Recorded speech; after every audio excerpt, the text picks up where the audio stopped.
What if I told you that we could start fixing two of the biggest problems facing our world today with a single solution?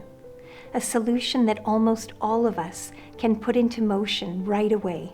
Would you be interested? Okay, here goes. These are the problems. Around the world today, 1 out of every 3 people is suffering from some form of malnutrition. This includes overnutrition, leading to overweight and obesity, and undernutrition, leading to conditions like wasting and growth stunting. Not only do these diseases cause a lot of pain and suffering, but globally, they cost up to $3.5 trillion every year. Another enormous part of the problem is the damage we're doing to the environment by way of our global food production systems. Our modern food systems, the way in which food is being produced, result in a significant portion of global greenhouse gas emissions, and they're responsible for the depletion of many natural resources. Greenhouse gases are major contributors to climate change, leading to extreme weather patterns, global warming, wildfires, and rising rates of respiratory disease from air pollution.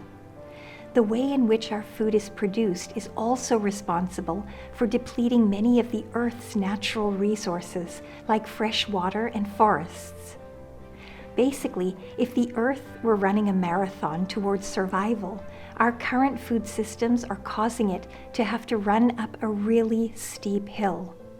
The part that's fascinating is that these two big problems, our health and the health of our planet, are linked.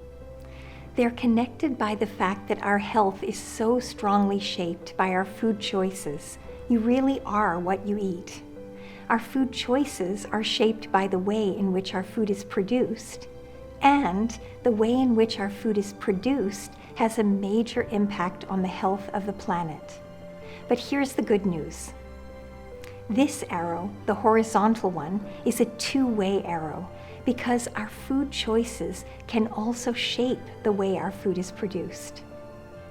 When consumers start choosing to eat less highly processed, heavily packaged food, when we reduce the amount of meat we eat and substitute some of that meat for plant-based protein, when we start to choose locally grown foods by spending more of our family's food budget at the farmer's market, this has an impact on the health of our planet. It gives our planet Earth a fair chance to finish the marathon.